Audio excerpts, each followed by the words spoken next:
మాట్లాడాలని చెప్పి పక్కకు పిలిచి గోలు గిలుకుంటావేంటి?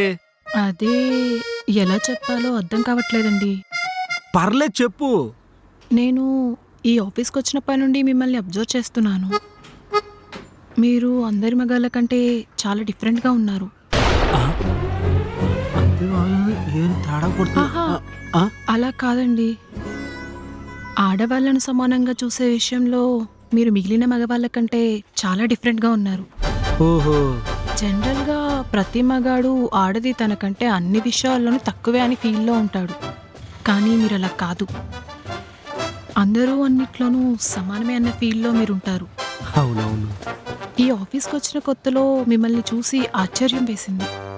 ఆ తర్వాత మీ సమానత్వం చూసి ముచ్చటేసింది. ఆ తర్వాత మీతో లైఫ్ షేర్ చేసుకుంటే బాగున్ను అనిపించింది. కానీ నాకు ఆల్రెడీ పెళ్ళి అయిపోయింది.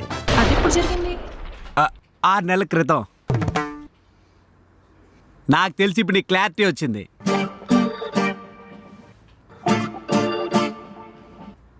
ఫ్యూచర్లో ఏమైనా ఛాన్స్ ఉంటుందా?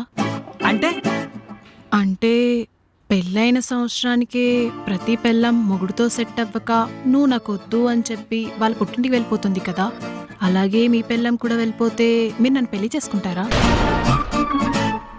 మా ఆవిడ నన్ను వద్దని చెప్పి వాళ్ళ పుట్టింటికి వెళ్ళిపోయింది అనుకో, నేను కూడా మా ఆవిడ వద్దని చెప్పి నేను మా పుట్టింటికి వెళ్ళిపోతా. ఎందుకలా? అదే సమానత్వం. అంజు, ఏం వంట చేస్తున్నావు ఈరోజు? మీకిష్టమైన బెండకాయ ఫ్రై చేస్తున్నానులేండి. అవునా, సరే. రేపు నీకు ఇష్టమైన బీరకాయ కూర చేసుకో, సమానం అయిపోద్ది. అంజు, ఈరోజు ఆఫీస్లో ఒక అమ్మాయి ఏమడిగిందో తెలుసా నన్ను? నీ పిల్లం నేను ఎలా భరిస్తుందరు బాబు అని అడుగుంటది. ఏమడిగిందండి? నన్ను పెళ్లి చేసుకుంటావా అని అడిగింది. దాని జ్ఞానేంద్రియాలు ఏమైనా గంగలో కల్పిస్తుందా ఏంటి? ఏంటి? తనకి జ్ఞానం బాగా ఎక్కువ అని చెప్తున్నానండి. ఇంతకీ మీరేం చెప్పారు? నాకు ఆల్రెడీ పెళ్లి అయిపోయిందని చెప్పా. నా ఫోటో చూపించి దౌర్భాగ్యరాలు నేనే చెప్పాల్సింది కదా. మరి దానికి తనేం చెప్పింది? ఏవో థీరీలు చెప్పి వీలైతే నన్ను రెండో పెళ్లి చేసుకోవచ్చు కదా అంది. ఏంటి, రెండో పెళ్లి చేసుకోమని చెప్పిందా? దరిద్రాన్ని సెకండ్ హ్యాండ్ అయినా పర్లేదు కొనుక్కుంటా అంటుందా? అసలు తనేం థియరీలు చెప్పింది? అది